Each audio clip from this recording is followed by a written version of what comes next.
Well, welcome everyone. Lee Stevenson here, the church guru, and excited to go on this journey with you all on what does it take in order to make a strong church board. So you can think of this as the church board workshop if you like.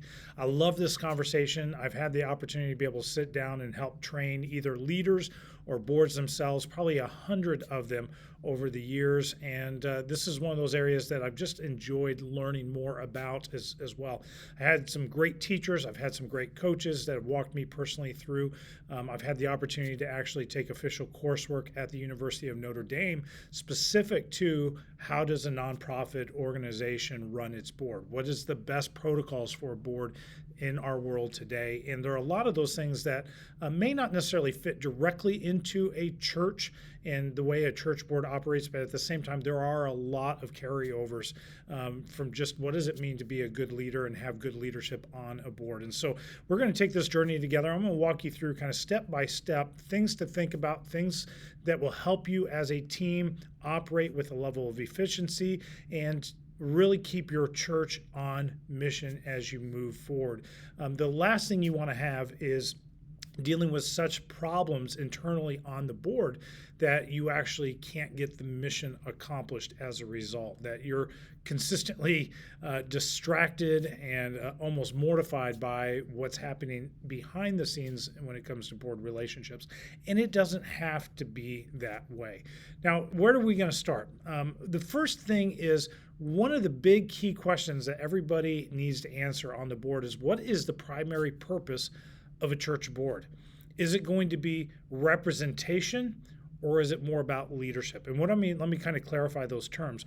Representative, when it comes to board operating, is that people see themselves as more of a democratic state. They see themselves as we are the voice of the people. And so as a result, they are constantly asking questions like, why should we do that? Can we do that? Or voice an opinion and talking from terms of honestly generic terms, but saying, yeah, a lot of people, I've been hearing this from a lot of people, and the reality is it may be one or two people, but for some reason, because they have that position on the board, they feel the need to articulate it as such as that this is the voice of the whole, when oftentimes it's not. Leadership boards are more focused on how do we remove the big barriers? How do we get the rocks out of the way, those boulders out of the way, so that mission and vision can continue to carry forward? And my encouragement to you, if some of you may be watching this and you already have a board operating as a representative board, I want to encourage you to slowly work in trying to transform that board from just being representative to actually being a leadership-focused board in the way that the board operates and honestly walks along the staff and really speaks vision and mission into the life of the congregants. Now, there's three big questions that I think we are kind of the starting point and that we're going to kind of walk through answering these three big questions. If you haven't already, I want to encourage you, go and grab a notepad, grab a paper, grab your iPad, whatever, take notes as we're going to go through a lot of details today. And I want you to be able to easily come back and find those things and write down things that maybe go, man, that is utterly important for us right now. I'd love to even hear those things and breakthroughs that you see. But one of the big questions you got to answer right now, what is the board's purpose? Like, why do we even exist? Why is this necessary? Is it necessary? Number two, what are the minimum qualifications? Like, are there a set of qualifications that you hold a high standard to who you allow to be on your board and who you don't? I would highly encourage you, yes. And they need to be fairly stringent in the level and the high quality. You want higher capacity people in these type of positions. And then number three, who should guard the gate? In other words, what is our protocol if somebody goes awry? How do we make sure that we stay on focus, so we stay on mission as our movement requires us to? Again, when it comes to the purpose of the board, I want you to think about it this way. When it comes to the board's responsibilities, you really need to be focused on strategy, not management. Where boards oftentimes can get amiss and it gets bogged down and things get caught in protocol is the moment that the board begins to feel like their main job is management. Well, if the board, let me kind of pose it this way, if the board's main job is management, then why do you have a staff team? The staff are there to help manage the details and move the details forward. And so think about it from a standpoint that the board's really great. Good, healthy boards operate when their main focus is strategy. How do we get to the next thing? How do we make sure we break through the next barrier? Identifying the things that may be holding us back and coming up with a game plan on how do we strategize together to actually move forward beyond that. If you get too bogged down in management, the church is going to stop, the church is going to become stale, and you're going to lose out on really the mission focus that my guess is your heart is really wanting to see accomplished. Now, the board will operate differently based on the size of the church. And here's kind of a brief way to kind of describe it. In small churches, maybe even early on in a church plant, a board is really there to help pastors do ministry. Like, they're in the trenches at a different level. They may be doing setup, tear down. They're helping recruit people. They're helping identify next leaders. But they're in the trenches. Like, they're heavily helping carry the load of ministry. It may be doing hospital calls. It may be actually on the occasion doing a funeral or a wedding. That's where the board will come in great play in smaller churches. Again, if you become all about management and writing protocols and hey, we're here to make sure the pastor stays on point, my guess is you're going to get bogged down. Medium-sized church, the board is there to help the pastor really make and communicate good decisions. So they're beginning to delegate the responsibilities of regular week-to-week ministry, and they're more focused on how do we actually come up with good decisions and then communicate that. And I tell you, it is such a blessing in the life of pastors when they have a few board members that are walking with them and helping them figure out, how do we actually want to articulate this? How do we communicate this? And sometimes if you have someone who's actually a fairly good communicator, it's great to even have them up on stage and use their voice as a layperson in the life of the church to really help the whole understand the importance of why we've got to go here. Now, in larger churches, I'm going to kind of move down here for a moment. Largest churches, the board is there to operate the brakes of the organization. In other words, they know when to hit the gas pedal, when we need to slow down. Maybe we've had too much change in this last season, so going into the next season, we're going to slow down and we're not going to change anything because we want to be cautious of where people are at and make sure that we're not leaving too many people behind. They create lanes of accountability, specifically for the board themselves, but also like the key leader, the senior pastor, the lead pastor. The board also are people who can stop anything. Let's say, there's a major crisis that breaks out and you were getting ready to break ground on a building and you just realize we don't know all that is going to take place. Maybe we need to slow down. Maybe we just need to stop this for now in this season in order to see where everything lands. The board has the power to be able to do that. And then the board also serves as wise counsel. In other words, you can see them as an advisory team to the pastor in the stages of where they're at in the church. So now we've kind of talked a little bit about size, responsibility, small church, medium church, large church. And the pain points honestly come for a board when you're going from one size to the next size, because you have to change the strategy by which you operate. So people may be really used to just, man, I'm always in the trenches. I've been doing this X, Y, Z, and now we're moving into medium church, and we've got leaders, we've got volunteers raised up, we even got staff people are now covering those positions, and now they kind of move into a higher level where they're beginning to think through, okay, what's going on, how do we communicate this, how do we make sure the vision stays sharp. That means that they have to give up some of the responsibilities of what they were doing in a small church in order to embrace the new responsibilities in a medium church. And the same thing continues as you move into a large church context. Anytime that kind of change takes place for any type of leader, there is a level of pain involved. Why? Because change requires loss. Change always ushers in loss. And anytime we feel loss of power, loss of prestige, loss of our voice in any way, position, that loss equals pain.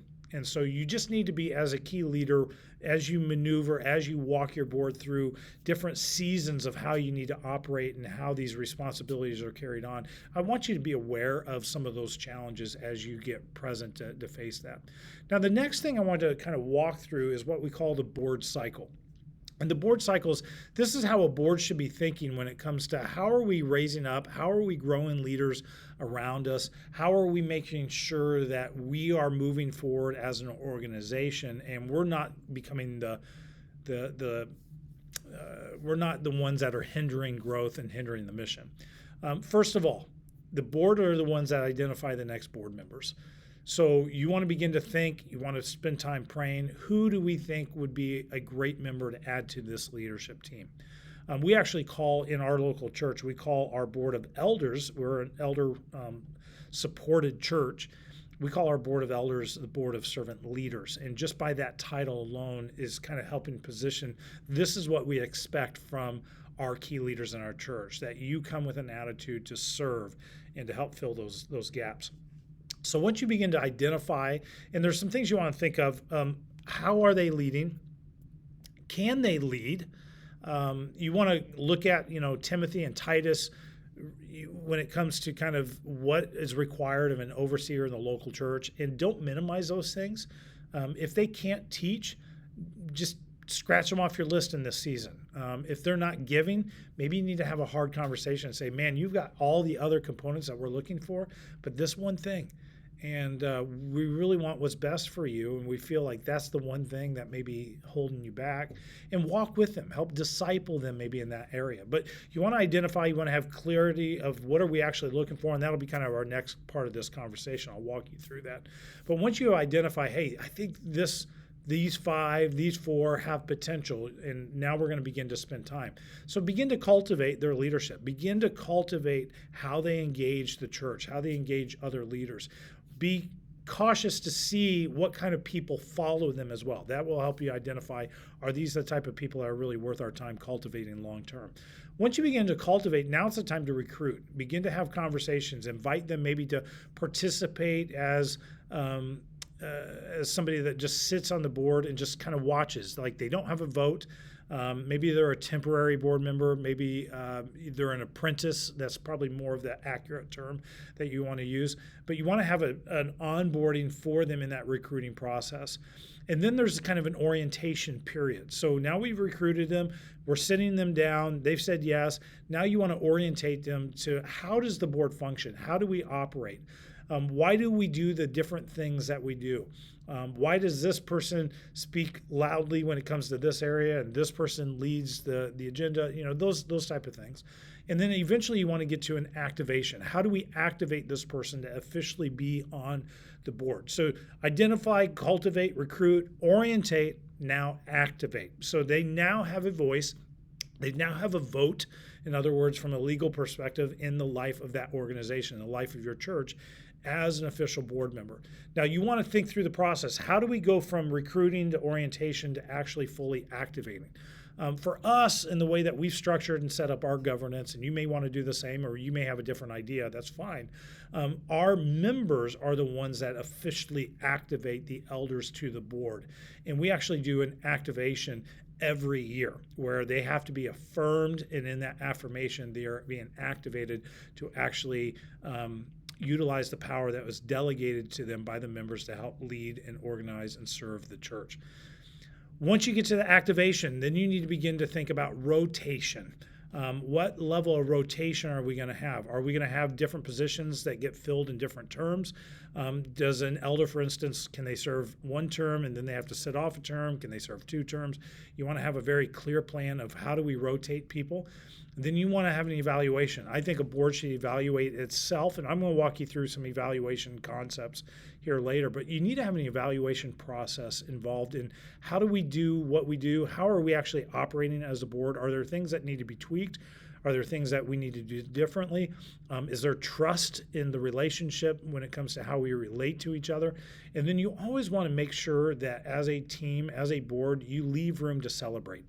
Celebrate all the different things that God has been doing in the life of your church, and how he's working through the leadership, how he's working through the staff, how he's working through members. Share stories of what you see God doing and breakthroughs that are taking place, because sometimes it can become mundane, just doing the same thing over and over and over. And the celebration will help you move beyond just being a management-focused board. The celebration What gets celebrated are the things that will get repeated. And then you do it all over again. Identify the next recruits, cultivate, recruit, orientate, activate, rotate, evaluate, and celebrate. So that kind of gives you a glimpse of how to go about and keep a consistent board cycle so you never get into the place going, man, all of our board members hit their term and we have nobody ready to fill their gaps. That can become problematic in the life of the church. Now, what are we looking for? And this list here is probably a little bit more accurate. Who are we looking for? First of all, you want biblical fit. You want people that fit the Titus, the Timothy kind of list of requirements to be an overseer. One of the things I did learn, I mentioned this just briefly earlier, in one of our churches that we were leading, I underestimated where it talks about the ability to teach. And what I didn't recognize in that is in order to teach something well, you have to be able to break it down and come to a logical understanding and have all these components actually work together and then be able to articulate it so somebody else gets it. Those that don't necessarily have the ability to teach concepts sometimes can get bogged down when things get moving quickly for a board or when there's major tension or theological stances that they can't rationalize and come to an understanding why when A happens, B has to happen. And that can actually stalemate the board and how the board operates, and it becomes more internally focused because there's usually tension involved, and it can take a long time to figure out that tension. So learn from my mistake. Pay attention to all of those in great detail. Don't think from the standpoint, well, I could teach them how to teach. That's not necessarily true. It's about a mindset and how they can understand and process information. But you want that biblical fit. Second is philosophically works with the organization. They're not going to try to steer the ship in a different direction, but they understand kind of God's mandate on the team, on the staff, on the board, that this is clearly what our focus is on a mission, and they're there to help empower that, get things out of the way so that the mission can continue to move forward. If you're just even a few degrees off when it comes to the philosophy and ideology of how a church should operate, in the end, you can be light years apart. And that can become very, very problematic, not just in the way that the board functions, but it becomes very problematic in the life of that church as well. And then the third thing is just team fit. In other words, is there good chemistry? Do we like each other? Would we hang out with each other if we didn't have this required board meeting that we're sitting down in? How do you test chemistry? That's a very challenging thing because oftentimes we feel like, well, it's just kind of a gut feel. True.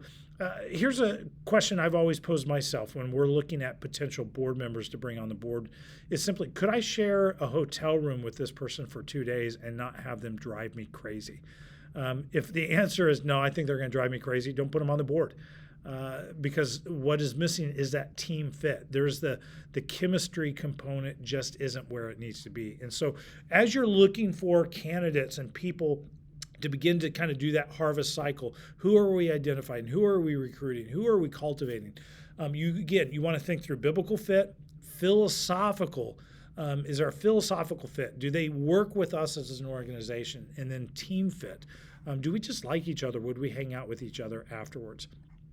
Now, here's some more kind of in the details of what really will help unfold a strong operating board, a leadership board. And so these are some of the unsaid things. Let's say they have the biblical fit. They have the philosophical working in how the organization is going to move forward. There's good chemistry, like there's good team fit. Now, what are the details that will really help us operate at a high level as a team? Here's what my suggestions are. And there's kind of 6 different things to look for. 1, you want to find people that are fiscally competent.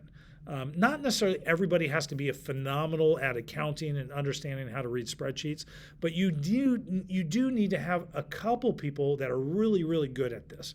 And maybe that's what they do even occupationally. And so they will help you think through the fiscal challenges and how do we overcome the fiscal challenges that I guarantee you're going to face in the life of your church if you haven't already. The second, it's helpful if you have legal expertise.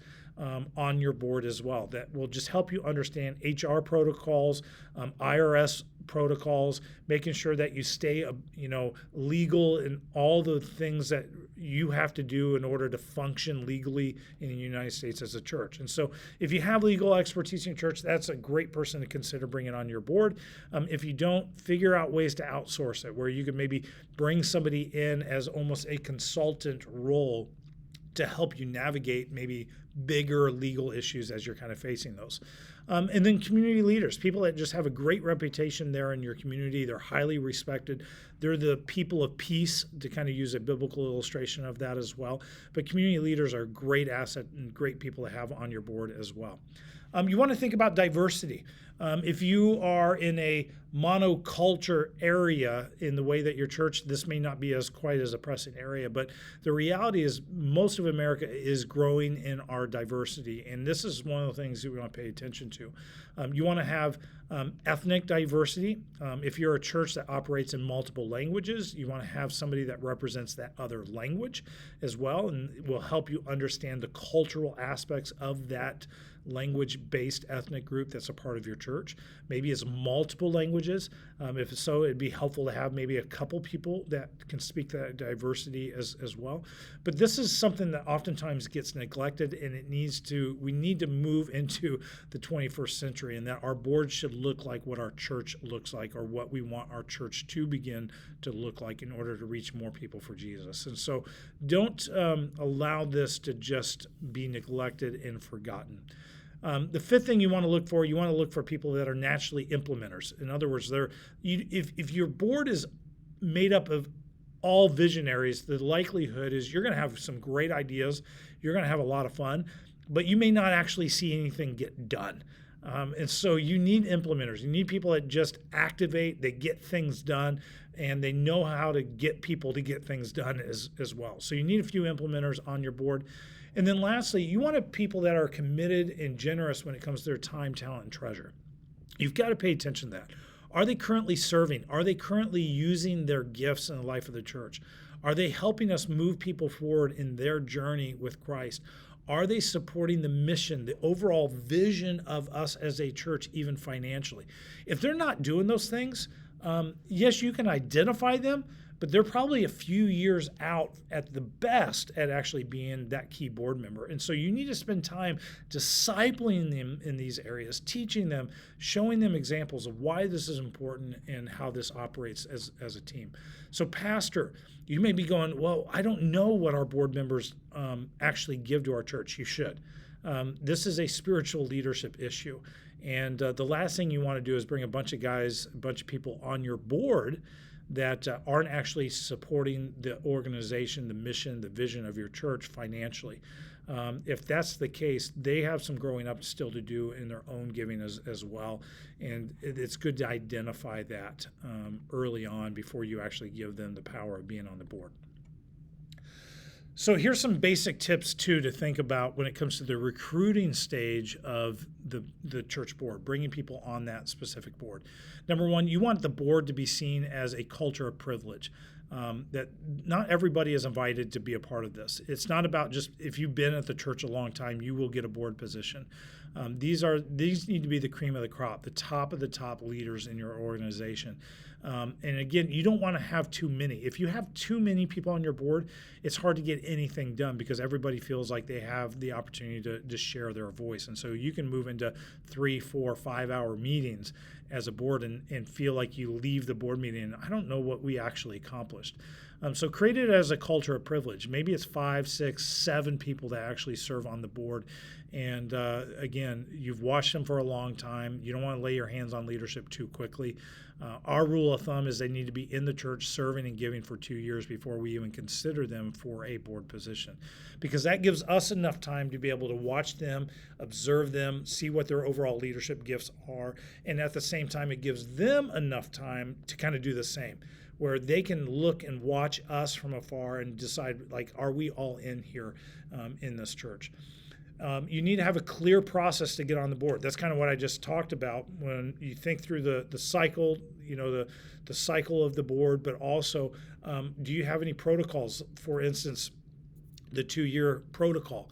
Those are things you want to pay attention. There needs to be board acceptance of policy. And so you want to walk them through, hey, these are our current policies. Are you okay with these things? Position is a privilege and a responsibility. So not as a privilege to be on the board, but there are responsibilities to be on the board. And I would encourage you to write those down. What do you expect of your board team and the way that they operate, the way that they communicate? We kind of wrote a document for our board, kind of the ethics of how we choose to operate together and as an organization, knowing that the board sets the tone and the speed for how the rest of the church will think through these things. And we actually have each of our elders sign that on a yearly basis. And it allows us just to regularly go back through it and make sure that we're all on the same page. Cultivation has to be ongoing. Just constantly cultivate, constantly grow your board, your team, help them grow in their overall capacity. The entire board helps to cultivate and recruit. And so part of the responsibilities, again, of every board member is to keep their eyes helping identify, hey, I think we have, this guy could be a potentially board member, or this person could be a potential board member. And so as a result, just make that as part of the responsibilities for all of the board members are part of the recruiting process and cultivating process. The recruitment needs need to be understood then by the board. So we need to know, like, oh man, we just, none of us honestly can read a spreadsheet. We need somebody that's a little better in the fiscal, financial realm of how an organization runs. And so if you're all in agreement and understand that, now you kind of have a specific person that you're trying to identify to fill a gap that exists on that board. And again, then the board works together to, again, identify those specific gaps. Now, when it comes to a board, there really are 3 marks of what a healthy board looks like. And so a healthy board will have that chemistry. They will work together as a team, and they will enjoy working together as a team. If chemistry is lacking, I'm going to just be blunt, you don't have a healthy board. And so there should be a desire for the board to get together. People should dread missing the board meeting because they just enjoy the conversations and they enjoy being together. The second mark of strong, healthy boards is that they operate with a level of courage. They're courageous. They're not operating out of a spirit of fear. And so fear isn't the thing that's driving their decisions. It needs to be made of people that are willing and able to engage in hard conversations because let's be honest, hard conversations are going to happen both behind the doors as a board team, but also with other individuals in the life of the church. And this isn't a responsibility that needs to fully fall on the shoulders of the pastor. This is a responsibility that can be shared as the whole of the board. And so you want every board member to have the courage and the ability and the know-how in order to walk with people and have hard conversations. And then lastly is trust. Trust has to be there. There has to be a high level of trust for each other. There needs to be a high level of trust of the staff team as well. If there isn't trust, our tendency is we begin to implement ideas of suspicion instead of trust. And when suspicion begins to drive the way we think and the way we operate as a board, we can become micromanagers of the whole. And that never seems to be a good thing for the organization, for the church. Here's a practical way of thinking it too, kind of flipping it the other direction. When it comes to healthy boards versus dysfunctional boards tend to focus on asking the question why. Why? Why should we do that? Why do we need to do that? Why now? Why them? And instead, while healthy boards are asking more of the questions, why not? Why wouldn't we do that? Why wouldn't we go there? Why wouldn't they be able to fill this position? And so it just simply is almost a tone by which the board operates in the way that they see problems and how they define those problems. What steps then can we take to actually create good board retention? It's fantastic if every board member just loves so much being there that they're sad when, let's say, their term actually officially comes and they have to take a sabbatical leave from serving in that position. I mean, that's honestly what we want to see when it comes to our board members. Here's some basic ideas to think of. Train your team. And so spend time training them so that they feel like they have the knowledge and the ability to actually be the best member for that board that they possibly can. Here's kind of 3 areas that you may want to consider just constantly dripping in trainings to help your board. And again, pastor or chairman, you don't have to be the expert in all these things. Just help identify people that could be the expert. If you have these type of people in your church, fantastic. Bring them in. Allow them to do some training to teach the board when it comes to how do we budget wisely? How do we manage our budget? How do we plan for the next year's budget? Fundraising. How do we engage in fundraising types of conversations? How do we make sure that we're all on one page when it comes to how we go about fundraising? And then just even how do we manage the operation? So it's this operational management system.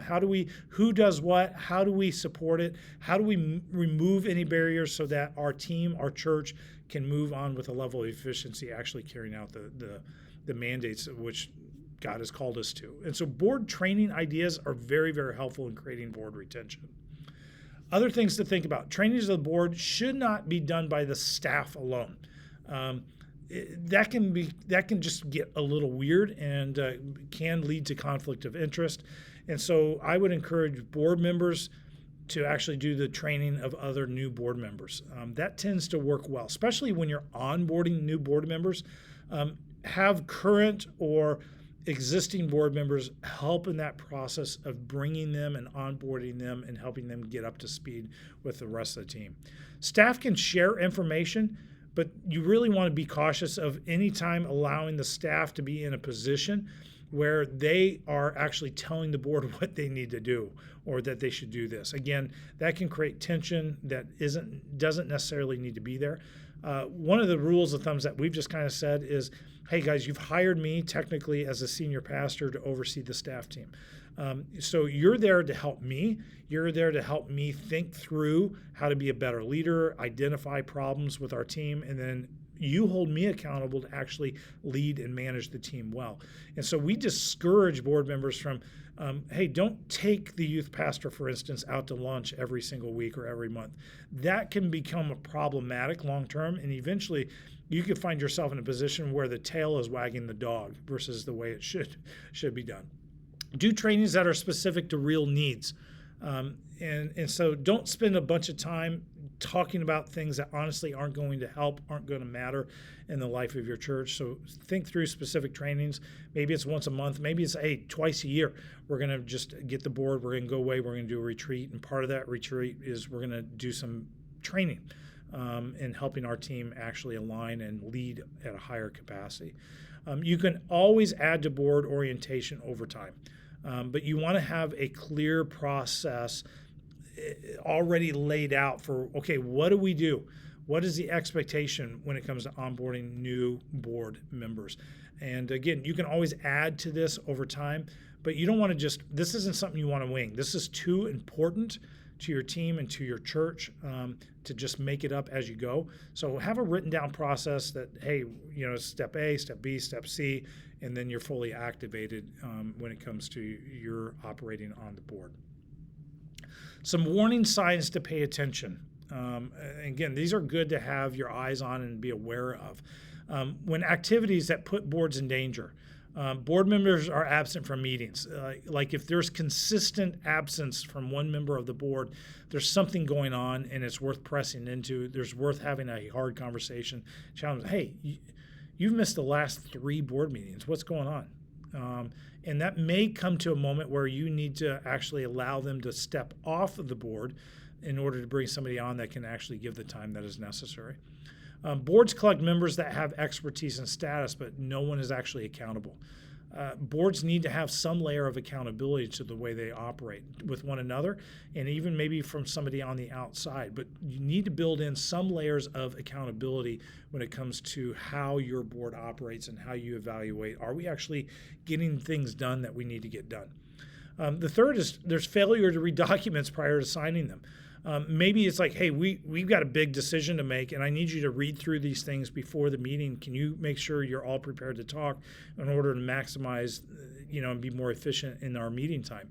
If they're not actually doing that homework and doing things that are necessary, signing documents maybe before they need to be signed, then there's another problem that needs to be addressed and needs to be dealt with. Failure to detect or stop embezzlement. I've known multiple organizations and churches that have had employees or members of the board that have embezzled money over decades.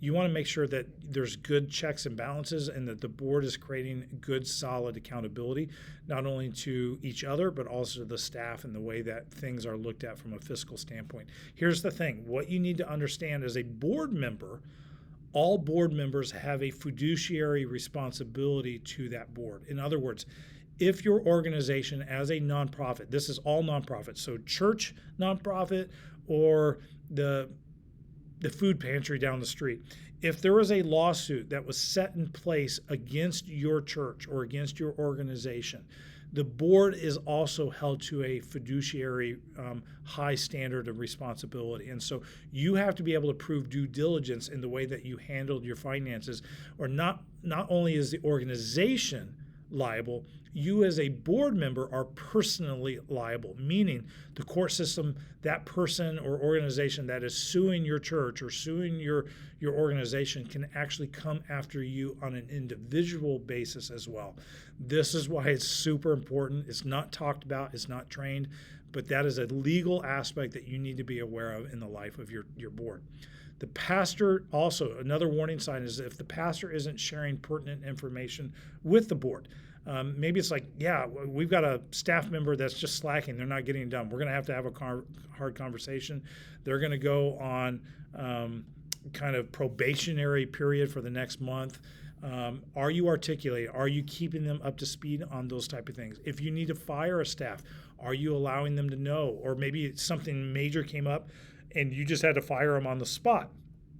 You want to make sure that you communicate those things in a timely fashion. And there's so many other layers to this. But again, this is where the trust aspect is so important in the life of how a board operates in the life of the church.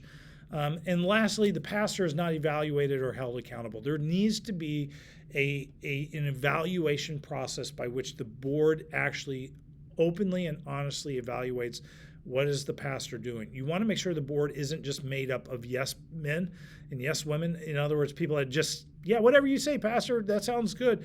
You want people that actually can think for themselves and challenge the status quo and have the ability to help hold that pastor, those key leaders, in a high level of accountability. Again, you don't want somebody that's just badgering them and constantly asking why. That it becomes discouraging to the pastor as well. So the board needs to make sure that not only are they evaluating and creating lanes of accountability, but the board themselves are actually at the same time they are encouraging and celebrating the pastor and his leadership as well. Because let's be honest, it can be a very, very lonely position. The other thing that's going to help you is I want to encourage all of you to look at actually creating a board handbook. And let me kind of walk through step by step the different things that you want to include in a handbook. First of all, you want to have the mission and vision statements clearly displayed in the handbook. That way there's just no guessing. It's super clear. The board is aware. They don't have the ability or excuse to say, well, I forgot what that is. You also then want to include the articles of incorporation and bylaws. And just so from a legal standpoint, that if there's ever a need to quickly go and read through the bylaws and go, how are we actually officially have to handle this situation? It's right there.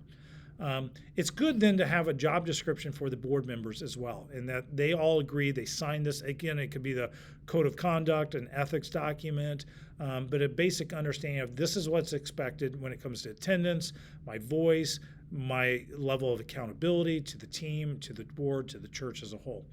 Then I want to encourage you to have a calendar of important meetings. Calendar out a year in advance. Hey, here's when we're going to meet. Here's our regularity. We're going to meet from this time to this time, and then just hold to that as best as possible. But it's helpful if everybody can plan around that accordingly based on whatever their work schedule or family schedule as well. And so if you can work on a year basis, writing out those calendar meetings, it'll be helpful to everyone. And then it's good to also include a description of all the programs and even statistics about its effectiveness and its overall reach into the community. As your church grows in size, it's easy for people to go, I didn't even know we did that. And you don't want your board saying that on a regular basis. I didn't know we offered that. I didn't know we had that. I didn't know that was going on. And that's where if you have a written down, just quick description, all the different programs, a basic description of what the statistics. Yeah, we do this gathering with men every Thursday night, and it's consistently running 15 people, and the goal of that is this. Like, that's what I'm talking about. And that allows you to evaluate finances. It helps you simplify the yearly budget as you're making and thinking through and strategizing on the next year budget as well. Here's some other things you want to include in the board handbook. An annual report. Where are we at financially from an annual standpoint? Like, this is our yearly budget. You want to have an org chart. Who answers to who? Where are the direct reports and who reports to who? I would encourage you, especially as you get bigger where it's just not as known, have a staff list with their pictures, a job title, maybe a short biography and a job description. Especially if you're a church that doesn't put all those things on the website, it's good for your board to just be aware of, when I walk by that person in the hallway, to know that they're actually on our staff team. And again, they may forget, but it's helpful to be able to say, I've given you everything you can. I've done everything I possibly can to help you understand what's going on and the brevity of everything that is happening here at our church. Not only do you want to have an annual report, it's good to have a current budget in place, a part of that handbook, and you can include a monthly P&L in that process if you want. If you've done a strategic plan, you also want to include that strategic plan in the board handbook. There's some great processes out there. There's the strategic planning process called the Strata. There's a process that is done by Oxano, both the God Dreams and process as well.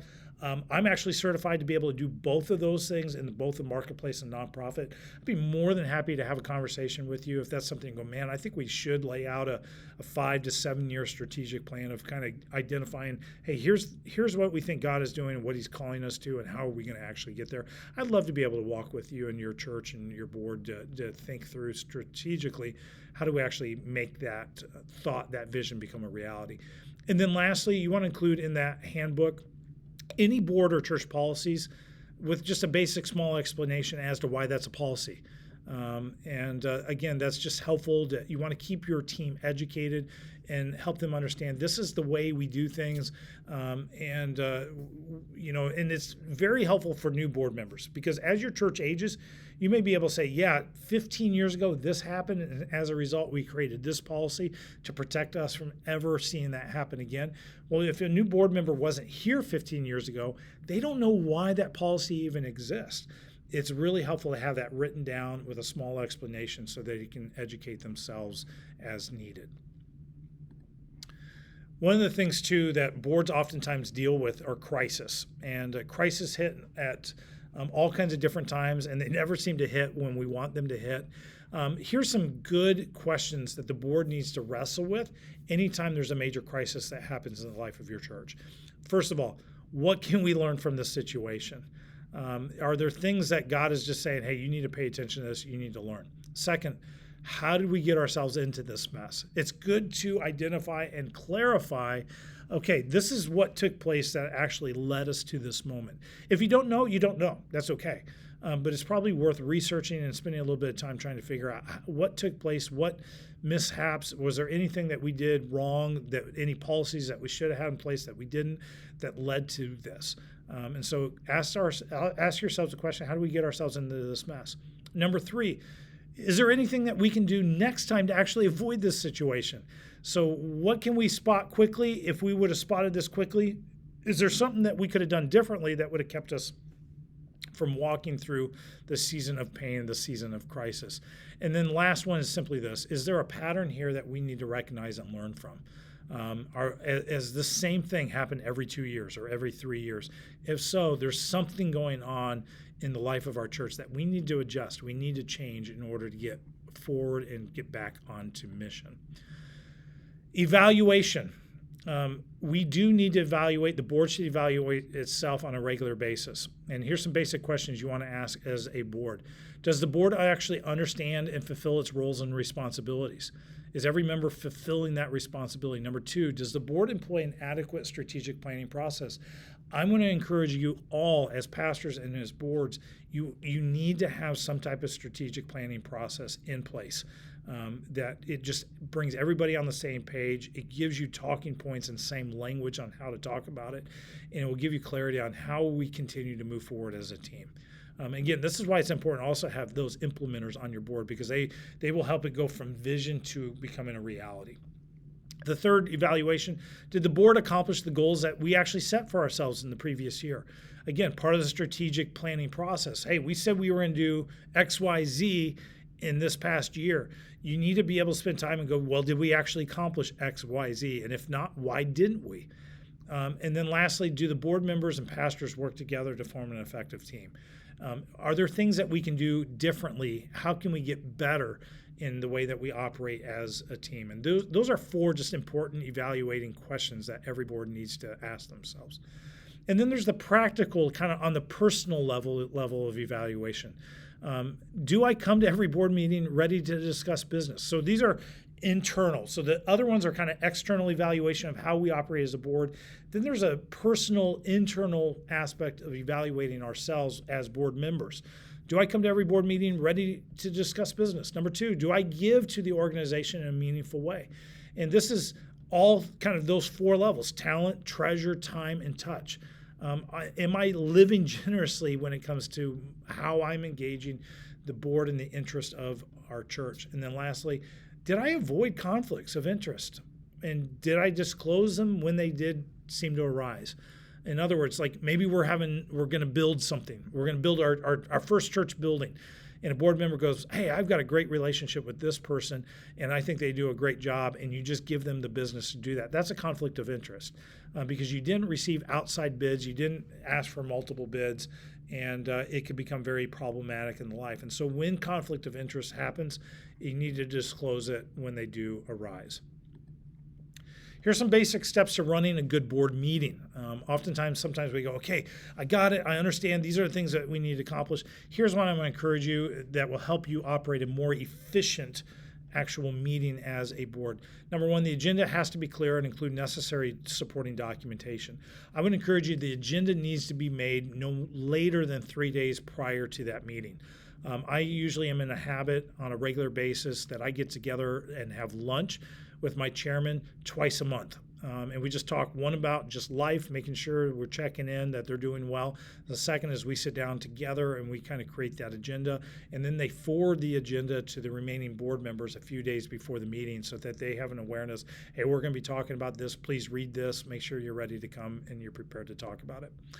Second, people have to understand the issues in order to make a decision. This is why if there's a major decision that needs to be made, all the issues are disclosed ahead of time. If they need to be written about, you've written them. You've gotten the necessary material to each board member so that they feel prepared to actually make a good, honest decision.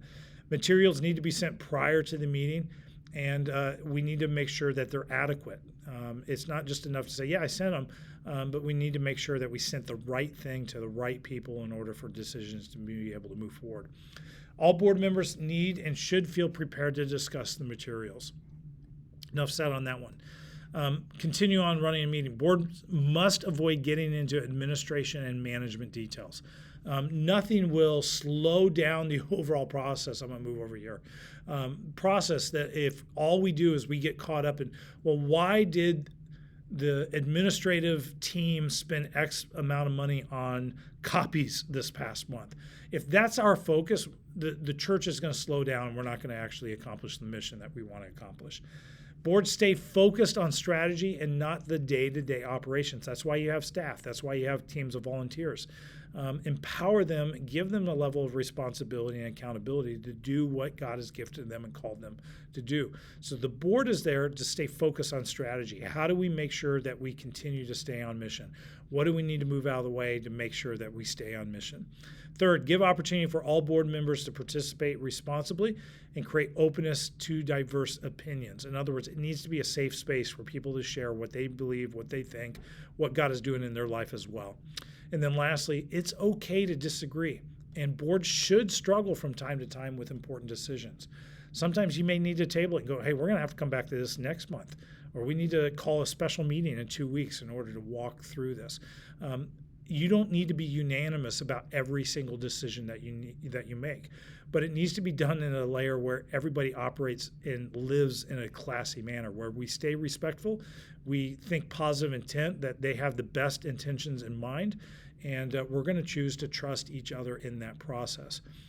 Well, we just went through a lot of information when it comes to developing a good and strong, healthy board. Yes, we could probably double up our time and go into more detail, but hopefully this is helpful to you. And again, if there's any questions, anything else that I can do for you, please reach out. You can email me directly at lee@thechurchguru.org, or you can contact me through Facebook, Instagram, or go directly to my website at thechurchguru.org. I'm excited to see what you do, how you find breakthrough, and please include me in any breakthrough stories that come your way. I'd love to be able to celebrate those things with you as well.